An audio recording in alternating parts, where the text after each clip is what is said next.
And we are live. Welcome to a live Kings win 115 to 108 on the road against a team that's missing key players without question. They are missing LaMelo Ball, Scary Terry, and he would have been very useful for them today, I believe, on Halloween. My guy, one of the Martin twins. We got Cody Martin there. Obviously, we just watched Caleb play with the Heat, and they got him again on Wednesday. So definitely some key contributors to this team. With that said, De'Aaron Fox only played 9 minutes today. So essentially they played without De'Aaron Fox for most of the game. So the Kings had other players step up. And one of those players, obviously, Davion Mitchell. I've been very harsh on him, very critical, deservedly so. He's deserved a lot of the criticism, not just from me, but from everybody that has watched every single game. Kings were 2-4, all 6 games. 5 of those games were just awful to watch. But tonight, when you needed him the most, he stepped up in a big way, man. 23 points, 9 of 11 from the field, 5 of 6 from beyond the arc. That is incredible. Incredible. 5 of 6 from beyond the arc. Let's give you some perspective on what that really means, because for this season, he came into the game shooting 16.7%. 16.7. So a lot of that criticism, he deserved it. But tonight, 83.3%. That is magnificent. That's going to win you some ball games there.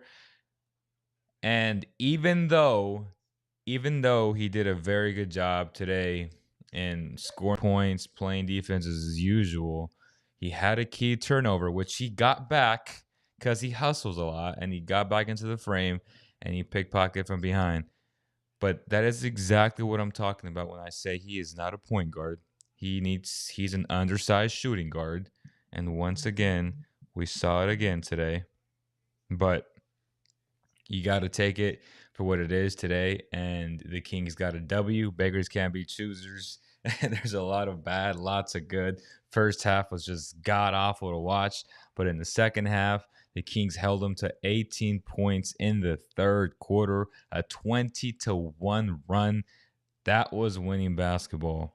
Losing basketball, Kings basketball, was the first 2 quarters where they could not stop them, right? I felt like in the first quarter, the defense was a little bit better, right? There was less airspace. But then in that, last 4 minutes of the second, they really got away from it. And you just saw them put their heads down, and the Hornets took advantage. They made Plumlee look like he was Giannis. I mean, for Pete's sake. The guy was marvelous in the first half, but the Kings adjusted. They came out guns blazing in the third quarter, and the rest is history. And they get a 115 to 108. Again, huge shout out to Chasins in Elk Grove. We are waiting for Javi to step into the show. Wanted to start a little bit early today. We got some quotes from Matthew Dellavedova. See what he got to say. I think we just played with a little bit more urgency. They've been playing good basketball, missing a few guys. Obviously, got a win against Golden State, and they came out really well. We knew we had to just get some stops. I think they had almost 70 points in the first half, which is too many. I think we held them to 41 in the second half, which is really good. So I think if we can do that, we're going to win a lot of games.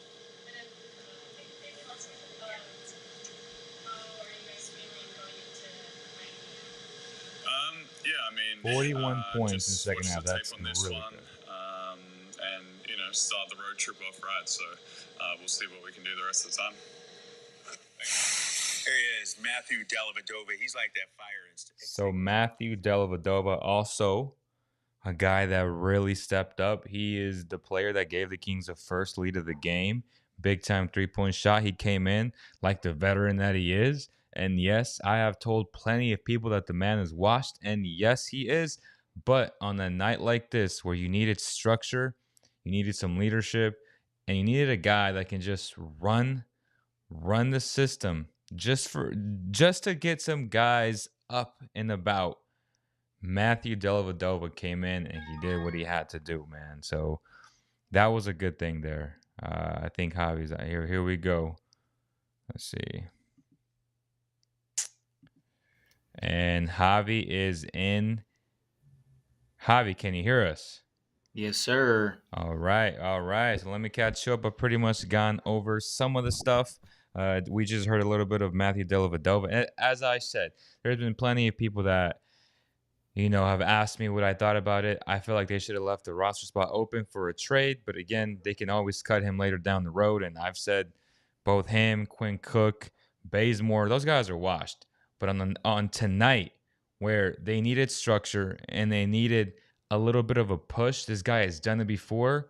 So in certain situations, it works. And tonight was one of those nights. So I understand it. But yet again, I would have preferred to, save that spot or even go a little bit younger in that route. But hey, it worked tonight. And there's no complaints there from Matthew Dellavedova. Lots of smiles right now from Coach Mike Brown. Let's listen in real quick about what he has to say.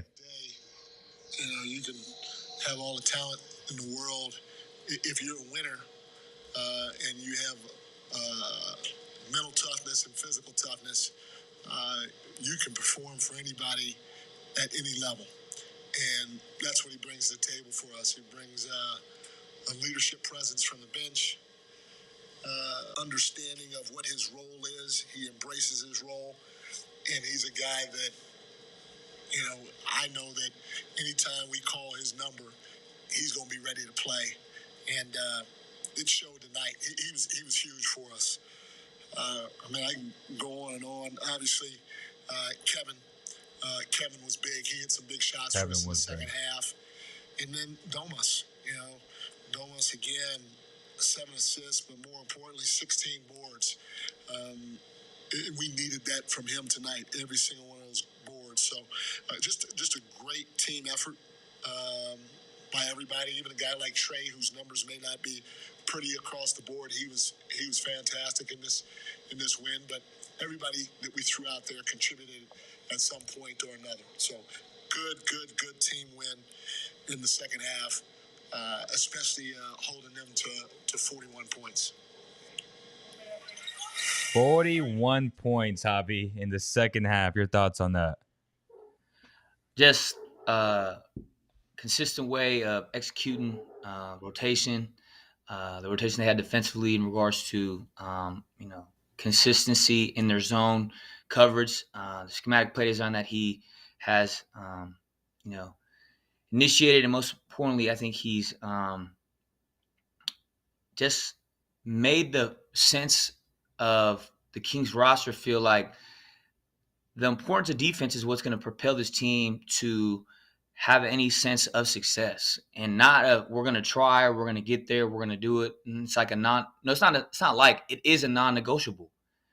And especially from the first half, giving them 6-7 points in the first half, and the way they came out in the second half and battled, and 41 points in the second half. It was 6-7, 52 at halftime, correct?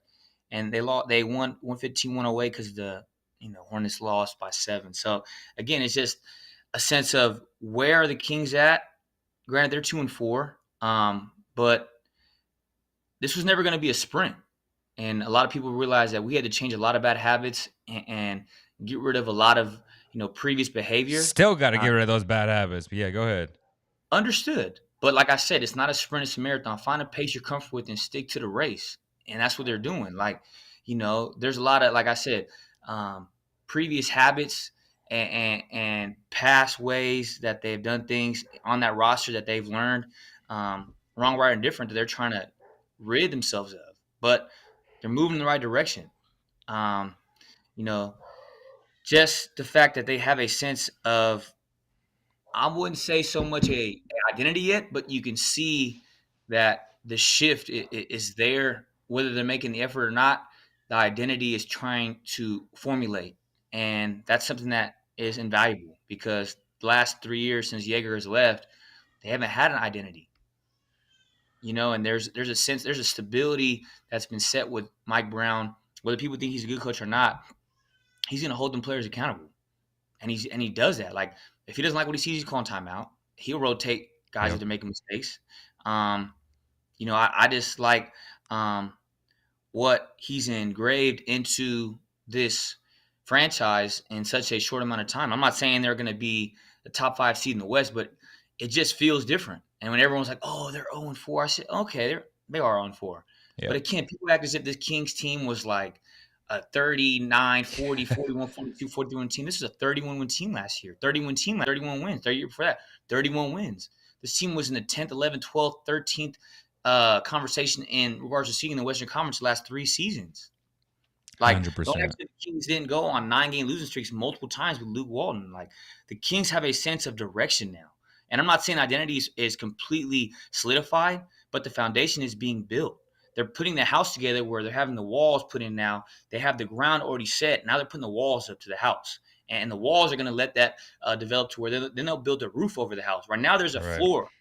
But, before there was a vacant lot with nothing here. There was nothing. There was a bunch of seeds and a bunch of equity and a bunch of real estate with nothing to show for it. From the Foxes to the Barnes to the Sabonises to Rashawn to Davion. But again, if the Kings can play competitive. When's the last time the Kings have came back from 15 points down at halftime and won by almost double digits? Right. I can't recall last time that's happened. Even in the Warriors game, granted they lost, they still lost by 5 points. They were down by 20 plus. Like, not saying that the Warriors took them lightly, which they might have, but they did. They don't quit. But again, they didn't. But the Kings did not quit though. Right. And that in past seasons, 19, 20, 2021, 21, 22, the Kings would have just threw the white flag and you know what, we're done for the night. Let's just get into the next contest in 2 days or so. I can't rag on a team that's showing the ability to fight because a lot of teams have players, and most important, once the game's over, like, I'm getting paid tonight. Let's just play for the game in 2 days. And I don't appreciate that. I know the fans in Sacramento don't appreciate that, but I know the fans in Sacramento appreciate the fight in this team. And I'll go into something else that we'll talk about later in the conversation. But it's just a good sight to see. Whether he has good games or not, Keegan Murray was what Marvin Bagley III was supposed to be. I mean, that's just. I mean, I'm not saying they're the same type of player, but that power forward position player that they were supposed to get 100%. in 2018 was the player that they thought Marvin would have been and should have been. The Kings would be so much better right now if they had half of the impact that Keegan is giving them right now. That Marvin just never gave them. Right, it's just one of those things where you just can't. You can't have it. Yeah, you see the void that power forward position was vacant the last 3-4 seasons that Marvin was supposed to attest to, assist this roster and overcome the lack thereof talent at that power forward position. Now integrate Keegan Murray into the starting lineup and make him a focal point in your offense. Obviously, he's I'd say average to above average defender, but his basketball IQ and basketball acumen is second to none in his rookie class. And the things that he offers that Marvin Bagley, we presume, was going to, is the offset in regards to now the Kings have a solid 4 to 5 starters with a 2 to 3, maybe even 4 solid bench component, from Davion to Malik to Rashawn to Trey Lyles. You can even Terrence Davis to a certain extent. I'm not saying the Kings are the deepest team. They're not the most talented team, but they're talented. And they're just trying to learn how to play, because you see, even in we're in game 6, they're still trying to figure out the rotation in regards to, from Mike Brown's standpoint, of what he wants to do for a rotation standpoint. The rotations, the lineups, the way he computes and configures. He'll have Sabonis on the court with Davion and Harrison, and then he'll take Herter out and put Monk at the 2. He might keep Keegan in. Like, people were like, "Oh, there's no way Keegan Murray can play 3." Keegan's played the 3 and the 4. He's guarded, I think, 1 through 4, if not 2 through 4, maybe even some 5s. So I was wrong there, right? Where I tweeted that out, and I said, I said he can play 2 through 4 offense. When you do that, you also have to be able to guard that other player if it's a 2 or 3. And his foot speed is definitely slower than others, But what I didn't take into account is his foot speed didn't get better. Like, it's not faster, but he knows how to use his body, and he takes the best angles, just like a lot of European players do overseas when they come into the league. They know how to just use angles and just use that high basketball IQ defensively and that awareness that he has. He has incredible instincts defensively. Like, he's shown that every single night, and he continues to impress me. And I'm like, geez Louise, I get it. He's not very fast laterally, but he doesn't need to, because at that size, he literally gets away with a lot of things defensively.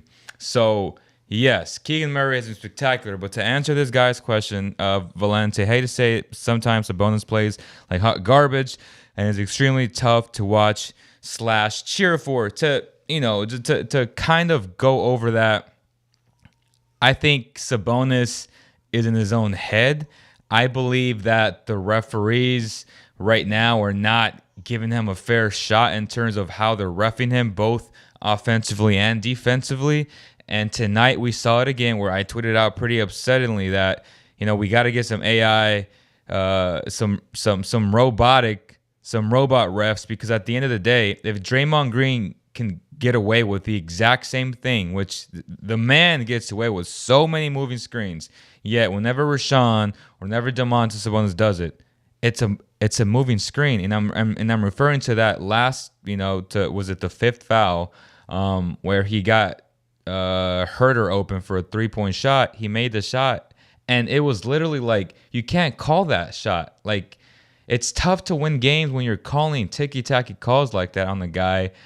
And obviously, yes, he needs to be, I feel like, in better shape. I almost want to say that him playing this summer for his country, which is a must, I'm not dogging him for that. Obviously, you have to represent your country. But it's really made him tired. And that's what I see in him. Like, a guy that's just exhausted, that, and you see it by him missing open shots, open layups. Like, it's one thing to miss jump shots. It's another to miss layups, when his entire career he's been a monster in the paint. So that's my take on Valente talking about him being hot garbage. I mean, the guy's not hot garbage. He had 16 rebounds today. So I'm okay with that. Are you okay with that, Javi?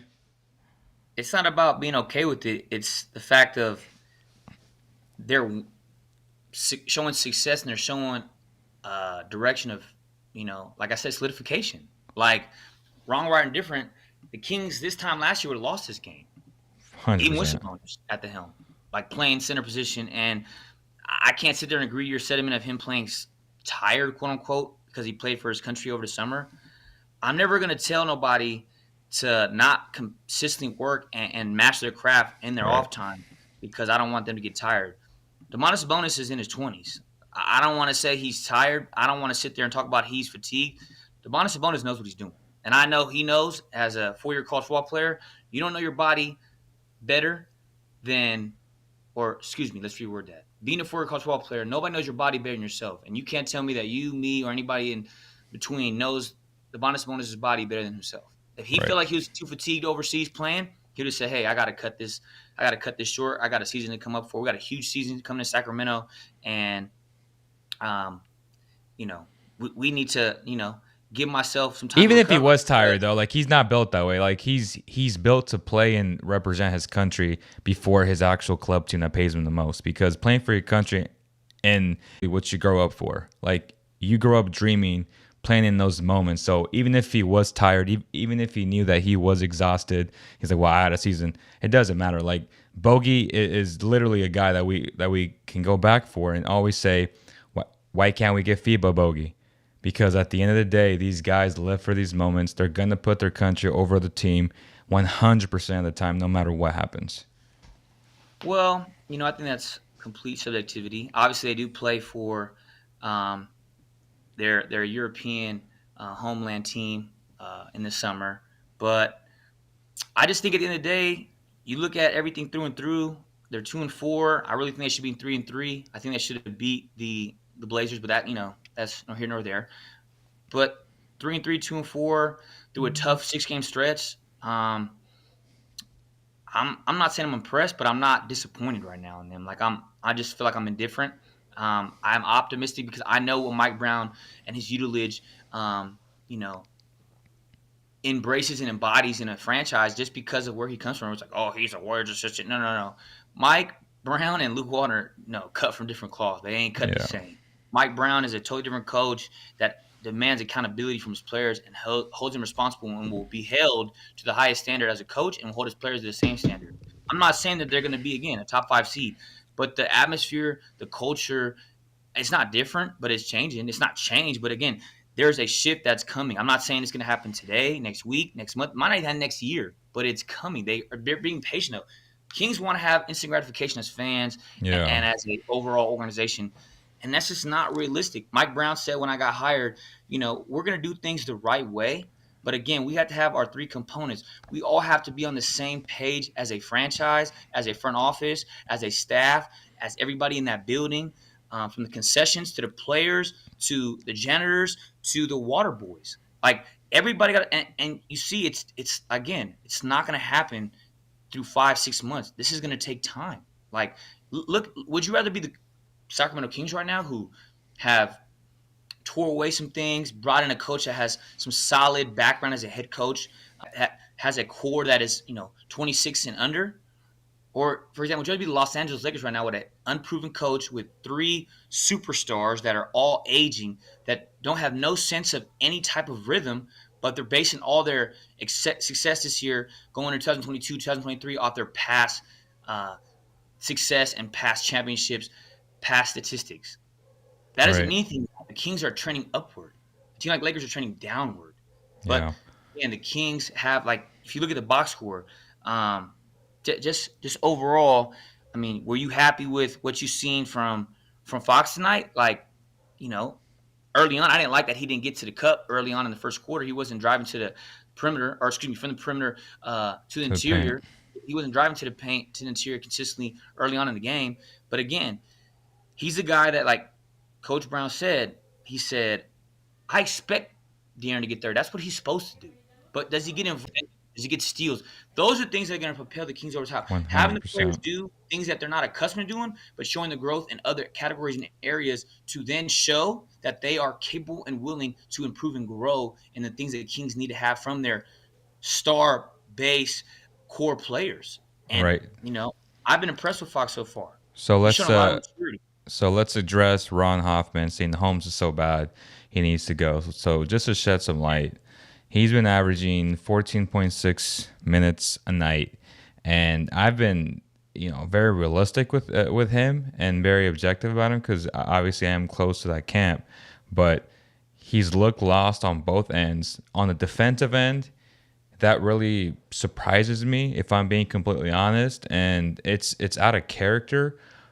So I don't know what's going on there, if it's part of the system, if it's just him and he doesn't have his legs under him in terms of having a rough year last year and how life affected him in so many ways, right? With the custody battle with COVID, with poking his eyeball out. But offensively, if we're being completely objective, Mike Brown has completely misused him.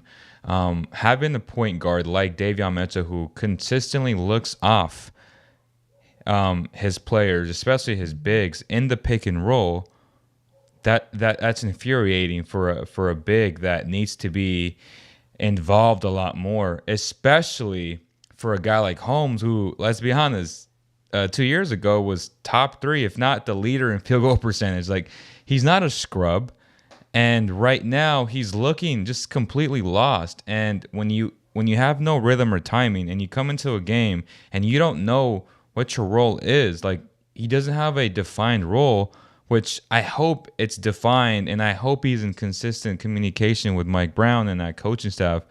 But as of right now, nobody off the bench can really, look to get his offense going like a Tyrese did, like even Fox did when he was a starter back in the day when he was playing with Fox in the pick and roll. So I understand that they're running a lot of split cut action, and which is great. It's a free flow offense. Everybody touches the ball. But when you don't look for him and you don't get him involved, and he's just setting, down screens for a guy to pop up, you're misusing him. Because at the end of the day, this guy was averaging 14 and 8. And to somewhat salvage any of that, you must get him involved in that second unit, man. So I've been very disappointed with Mike Brown and that coaching staff in terms of how they've misused Rashawn Holmes, which is why he's looked so awful. Well, two things. Like I asked the audience earlier, I answered the question. I mean, again, but I'm not going to give up on De'Aaron Fox. Obviously he's your core and your obviously your best player on the roster. But he had 8 points, no rebounds, 1 assist. But again, they got the W, they got the victory. But we can sit there and say and throw shade at Rashawn Holmes for him having 2 points and no rebounds, no assists. I wouldn't say he's being misused, but Rashawn Holmes made his money in this league on simple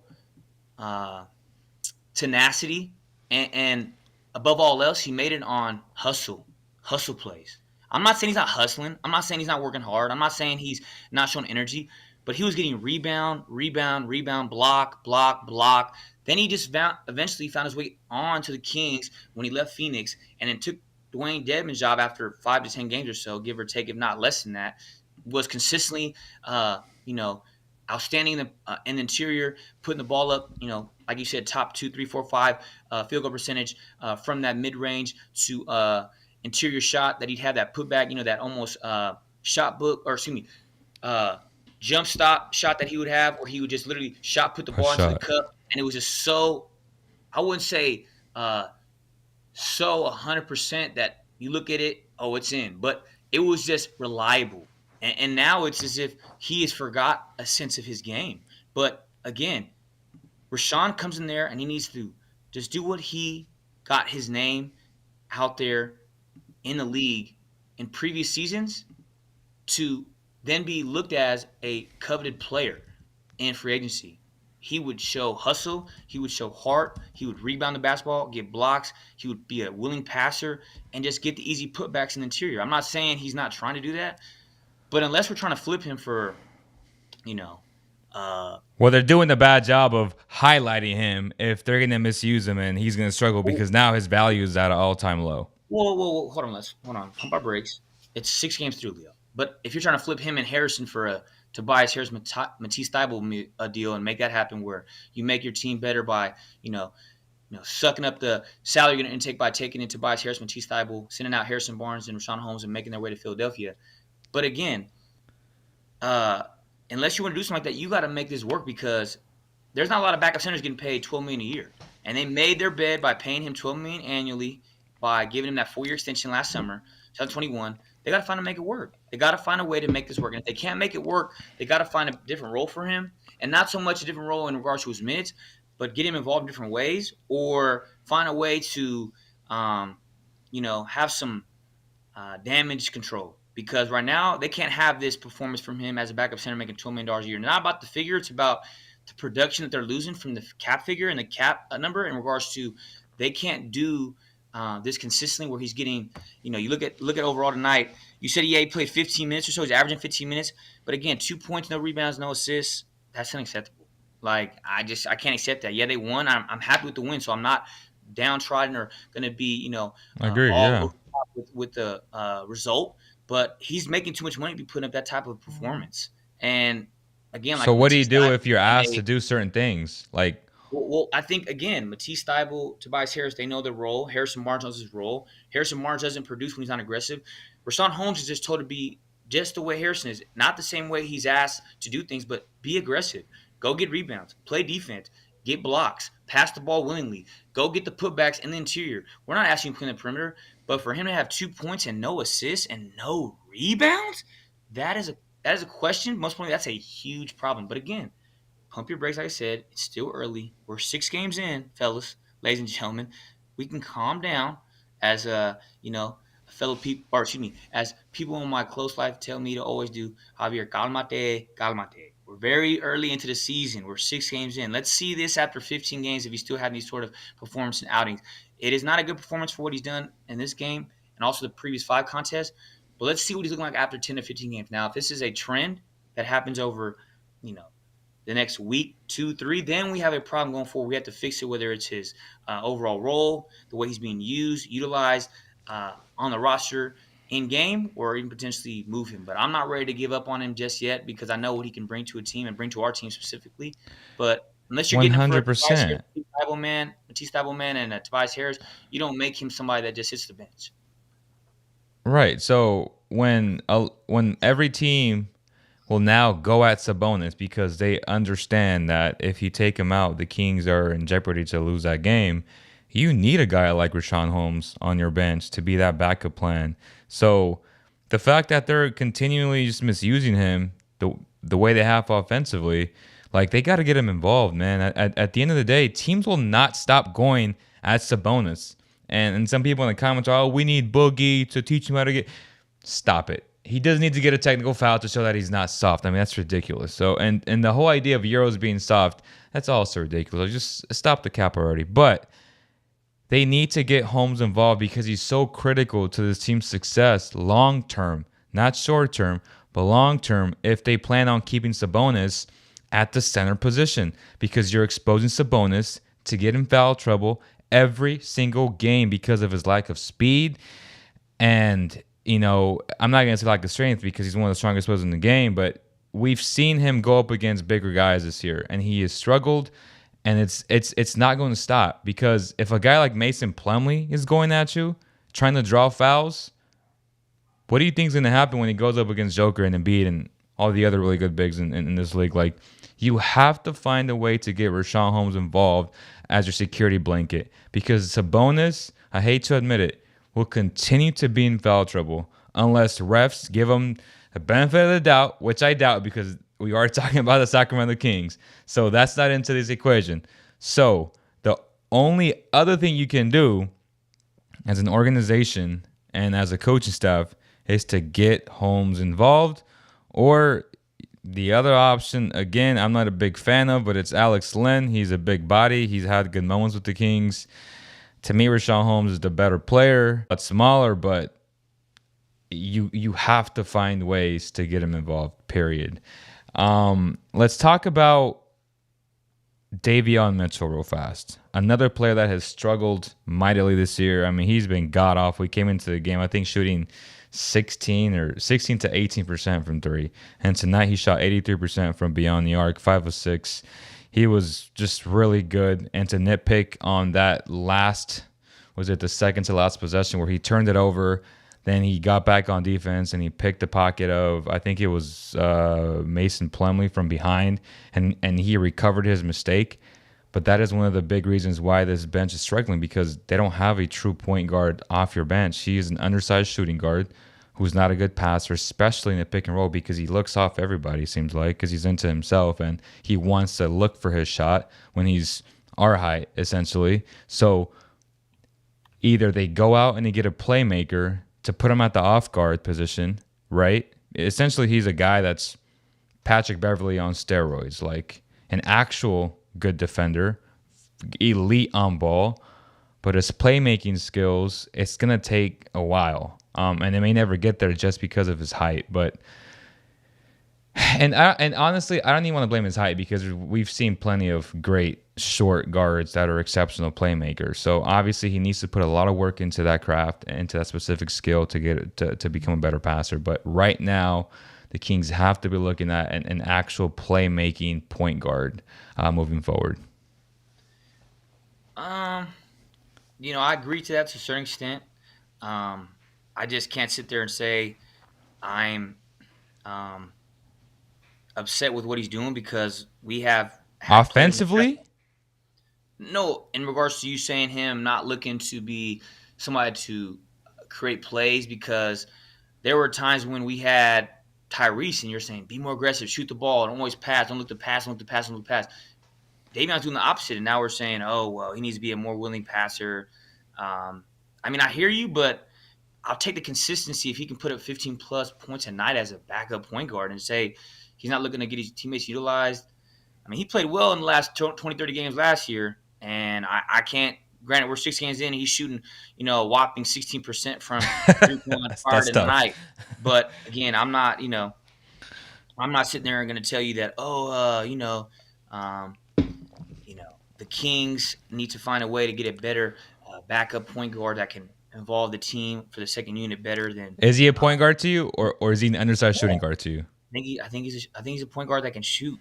I mean, I I don't think that the Kings are in position to say, hey, we're going to move Davion to the backup, shooting guard position and find a way to put ourselves in a position to get a new backup point guard because he doesn't distribute the ball well. He's in his second year. Like, I can't sit there and say, like, the Kings, like, okay, for example, like, Fox didn't have a good night tonight. Granted, he left with right knee soreness, but he had no assists, no rebounds, 1 assist in the first quarter, 9 minutes, 8 points. So, okay game for a first quarter. But I didn't like his game because he didn't get everybody. Your example, he didn't get other teammates involved. He wasn't even attacking the paint offensively, whether it was to get to the cup and get some buckets early on, or to even get a rebound or a putback or get his own miss, whatever it may be, etc. But Davion came in and picked up the slack. Now, if Davion were to get people involved and the Kings lost by 3, they'd say, oh, why didn't Davion shoot enough? Why didn't Davion shoot more? He had all the touches because he had all the minutes. So I can't sit there and say it because you look at the stat line and you look at Davion. He had 23 points in 31 minutes. And 4 rebounds. 15% from 3 though, period. Yeah, but that was the duration of the first 6 games, correct? Right. But that's not what he shot tonight. Like, he got an expanded role tonight, and he did what he had. He made up the points that De'Aaron would have had. DeMontis had 9 points. Keegan had 12. And De'Aaron didn't play outside of the 9 minutes. Davion had 23. Him and Herter had 49 combined. Harrison, this is a Harrison-like game where he'll have 16 tonight, then he'll have 12 tomorrow, then he'll have 4 the next night, then he'll have to go 23. Harrison's, like peaks and valleys. But when Davion's given an expanded role, he's consistently shown that he can do better with the minutes given. And I'm not going to sit there and say, hey, he needs to be more, privy to want to pass the ball. Hey, man, we got to find a way to make sure we put the ball in the cup when De'Aaron's not on the floor. But he doesn't have an expanded role, and tonight was the exception because Fox got injured. So when you don't have an expanded role, you have to play your role, and his role is to be the backup point guard. Who's a scorer on that bench outside of Malik Monk? And I don't want to say Terrence Davis because Terrence Davis doesn't have consistency, and I won't say a role, but consistency in minutes. Who's the scorer that comes off the bench outside of Malik Monk on that bench? Terrence Davis. But he's not consistent in his minutes that he's logging because, again, you look at his minutes tonight. Terrence Davis got 8 minutes. Excuse me. Right. So we have an issue so the Kings have an issue with playmaking off the bench. So when Fox goes to the bench, for example, Memphis, who does Memphis go to the bench when John Morant's on the bench? A great backup point guard in Tyus Jones. The Kings don't have that luxury. So that's my point. And again, the Kings can't compare themselves to Memphis because Memphis is further along on this timeline of, trying to reach the championship this year because they've already been to playoffs, and that's where the Kings want to get. But it's okay to talk about that. The Kings right now on October 31st, they don't have an actual point guard off the bench. Like, to me, Davion Mitchell, even in college, he wasn't a point guard at Baylor. It was his best friend Butler who just got cut by the Jazz. Like, he was the point guard of that team. So, can he play point guard? Absolutely. Is that his best role? No, it's not his best role. Like, he is an off guard that can occasionally shoot because he shot the ball well at Baylor his senior year, right? Or his junior year. And he didn't shoot the ball last year particularly well until the season was over, where games didn't really count anymore. And he got off to a rough start besides tonight, coming into the game at 16%. Like, you got to be better, period. Like, he's an extremely hard worker, and we expect a lot more from him. His mechanics are really good. It's just a matter of confidence for him. So he needs to come into the game, and when he's open, he needs to knock down at least 35% of his shots. And it's obviously he's not going to shoot 82% for the rest of the year. So let's be honest there. But yeah, like, in his role, yes, he needs to be a better playmaker. But yet again, when you're a head coach, you got to be able to put your players in the best situations to succeed. And sometimes you have to be realistic with yourself. Like, is he that point guard that can get everybody involved? And the answer is no as of today. And is Malik Monk that guy? The answer is no as of today. Like, he's shown signs to be a good secondary playmaker, right? In the pick and roll where he dives and he just dishes off to Sabonis or to Holmes. But he's not a guy that's looking to get others involved. And again, they didn't bring him in to be that guy. They brought him in to be a microwave scorer. Same with Terrence Davis. Same with the guy like Trey Lyles, who, again, played well tonight, regardless of what the box score says. And I've been very harsh on him, so I give him props for it tonight. But this team, when you have a Rashawn Holmes coming off your bench, you need a playmaking guard on your bench. Period. I can attest to some of that sentiment, but I can't sit there and say I'm not happy with Davion. Yeah, he didn't play well in the first 5 games, but I'll take when he gets his minutes, he makes the most of it. I can't sit there and say the biggest problem with this, I feel like, again, is interior defense with Sabonis. He's just getting fouled, bad fouls, and I feel like we talked about Draymond does similar, if not the same exact thing, same things as our guys in the roster that get calls for fouls that he doesn't, but. That's going to be earned reputation, and whether that's wrong, right, or indifferent, the refs show respect to Draymond and the Warriors because of what they've proven, what they've done, and most importantly, what they are doing because of what they've accomplished. When the Warriors and the Kings have But that's not right, though. It's not right, but the NBA's not right. I mean, you just seen the Philadelphia 76ers just get taken their second round pick for the next 2 years because they were tampering with PJ Tucker and Daniel House. The NBA isn't run with integrity; it's run with who likes who the most. The personality and the popularity contest comes before all. Most importantly, who makes the most amount of money and revenue for the league. But the Kings are the Kings to the NBA, so it's why are we going to give them any fair gripe in regards to any call on the court? When they start having any semblance or anything close to the Warriors, then they can start having that type of sentiment to having a call like that. And who knows when that will happen? But the Kings just have to battle through those struggles and just find a way to play good basketball, play team basketball the way they did tonight in the second half. 100%. All right, so let's move on to some of the highlights there. And again, I like what Mike Brown is doing with the free flow offense, lots of split cut actions. But when other teams consistently run the pick and roll on you and you put Domas in the pick and roll, which again, when you have a guy like Steven Adams just play an exceptional game the other night against Memphis, and he consistently beats Sabonis with like tip outs and stuff like that. Like you have to make them pay, just like the Warriors do, for playing Adams on defense.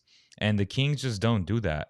So what other teams are doing here is they put Sabonis in that pick and roll, and guess what? Once you break this, Keegan has to overhelp. So now guys are open, and every time the Kings do this, when they run a high pick and roll, and we'll see it, I think, in these highlights, they score off of it. And last year, Sabonis and Fox were top 3 in the pick and roll offensively. So it's mind-boggling to me that you've gone away from what works. And I get it, we're 6 games in, but at the same time, the split cut action is his offense, like a free flow offense where everybody touches the ball. And sometimes in the NBA, you need your star players to have the ball in their hands to make plays for others. So right, wrong, or indifferent, that's how you win games. And if he wants to run this Golden State Warrior type of offense, you ain't got Steph Curry and Klay Thompson on this team. You don't have Draymond Green to set up these moving screens from all over the court and get everybody else involved. So you have to go with what your personnel is, period. And sometimes as a coach, you just have to adapt to things. But yeah, as we see here, the teams will continue to beat the Kings in the pick and roll because Sabonis is just not that quick.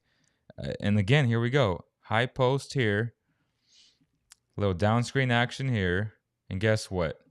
Easy peasy. No communication here. And that's what happens. So that's tough.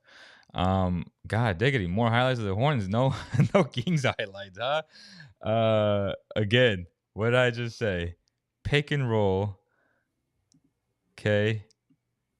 Easy peasy here. Boom. Roll. What are you doing? Easy peasy. Like, it works. It works.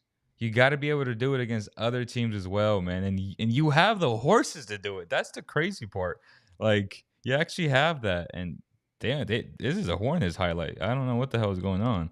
But PJ Washington is a guy that we should definitely keep our eye on there. God diggity. Another highlight, huh? No Kings highlights here. House of highlights. No Kings highlights. Okay. Oh, he's nice too, McDaniels. He had a huge. Here we go. Davion Mitchell. See, that's just brilliant stuff. Just using his speed, but yet again, this is fine if you're the starting point guard because this is what Fox does, which is fine today. Like I've been telling you, and again, I understand that you don't want to be critical on him because he had a great game, but that's who he is. Like he's an undersized shooting guard looking for his offense at all times. Um, and here we see Sabonis with just great pass, and Davion Mitchell again. When others create for him, he's a good player. And again, it's not his fault that he's been asked to be a point guard. Like if you're a competitor, Javi's a huge competitor. Like if his coach goes up to him and he says, "Hey Javi, I want you to play quarterback," knowing that he is a cornerback or a receiver, I don't think Javi's gonna say no, coach. He's gonna say, "Hell yeah, I'm gonna go for it." And Why? Because he's a competitor. Period. this is true. This is true, but You know I what I'm just feel saying? this is true. But again, to sit there and say the Kings have the horses, they do. But again, we're trying to teach. How do you say this in layman's terms? We're trying to teach a team that has had bad habits, demonstrated horrible behavior, and has displayed egregious trends for the last 3 seasons. And we're trying to right those wrongs. And we're 6 games in, brother. Like, yeah, they have the horses, but again, I'll say this until I'm blue in the face. This is not a sprint. This is a marathon. Sure. They might not do anything, but again, they are making improvements where this game against the Bobcats, against the Hornets this time last year with Luke, they would have lost by 25 after the halftime deficit was at 15. 100%. And they would have said, hey, we're 1-5. If we say just stay in front for 2.5 seconds, we're going to play 5-man out basketball and just De'Aaron, just go be Superman. Yeah. They're not playing that way anymore. But I know the rotation they're learning, the way they pass the ball, move, utilize, movement and a lot of action, motion action, just consistent moving around the court from the interior to the exterior to the perimeter, back to the interior in the game, in the flow of the game for all 6 contests. They've shown that they're learning, but this is not gonna happen in 10 games, Leo. This is gonna happen in 40 games. Let's see where we're at game 41. Let's see if we're at 21 and 21. We'll know by game 25 who this team is. Huh? 25 games is a true barometer of what this team will be. Right, wrong, or different, we'll know because by game 25 we'll be in, late December, early January. And, I know the Jazz, the Spurs are playing really good right now, but guess what? Those teams are going to tank for Wemby, and they'll get rid of some of those veterans because that's the direction they chose before the season. And right now they're overperforming expectations. And I know for a fact that those teams will want to tank for a generational talent like a Wemby. And teams like the Kings who made their decision and going for it, they'll take advantage of that. So by 25 games, we'll have a true, indication of who they are as a team. But you're right. Right now we're 6 games in, got to pump the brakes. They have a huge game on Wednesday, which they may not have De'Aaron Fox. Davion Mitchell will make his first start of the season. Is that confirmed that he's out for Wednesday? No, it's not confirmed, but I mean, when you get hit in the knee like that, it's probably gonna have some swelling there. I mean, you know best. I mean, you've played a physical sport your whole life, so I wouldn't bet on him playing on Wednesday, or even taking that risk 7 games into the season. Opinion. So, hypothetically saying he doesn't play. What's going to be your key to the game on Wednesday? Defensive consistency and consistently moving the ball. Like they're going to have their lulls and they're going to have their misses from the perimeter, and they'll have their interior lapses from time to time. But as long as they consistently move the ball and play defense, I just believe in Mike Brown as not somebody who I'm not saying he's going to win them 5 championships, but he plays practical basketball and he's teaching plausibility in his concepts that have some rhyme and reason. They're not doing things for, the interest of what they're doing. They have things they're doing now for their players to understand why they're doing it. There's a practicality in what they're doing offensively, defensively in their schematic play design. And again, I'm not going to rush it because this is their third coach. This is their 4th coach in 5 seasons. I'm just happy that they stuck to the task at hand in regards to staying true to the formula. McNair's done what he said he's going to do, and it hasn't happened. The timeline that the fans and the organizations, support system, which the city and people, the naysayers and the media have wanted to see. But hey, I'm not, we all wanted them to trade the pick, and Murray's been the exact opposite of what we thought would be that pick. And he's 22 years old, and he's averaging 18 and 4. Like, He's nice. He's and nice. he's playing 38 minutes a night. He looks like a savvy veteran. I'm not saying he's a savvy veteran, but he plays the role that Marvin Bagley was supposed to provide to us for the last 4 years. Monty McNair got Tyrese Halliburton, 10th overall pick, 9th overall pick, 2020, flipped it for an all-star in Sabonis. Then you got Davion, who's a formidable backup point guard who scores well. Whether you think a proficient player in this league that they can rely upon, I can't be unhappy with what he's done. Let's see where we're at in 4 games. Let's see where we're at after 40 games, and then we can discuss this in more depth. Well, that's gonna do it, y'all. I appreciate Javi for joining the live stream today. We'll be doing a lot of pregame stuff as well at Darling Aviary, rooftop access with the view of the Golden One Center very, very soon. We'll start promoting those things and those dates very, very soon. So we're excited for that. Also doing pregames at Medici. We will have an activation with Red Bull once again. I believe on the 13th of November, Kings Warriors. We have to do that one. It's going to be a big time game. A lot of people come from the Bay Area for that game.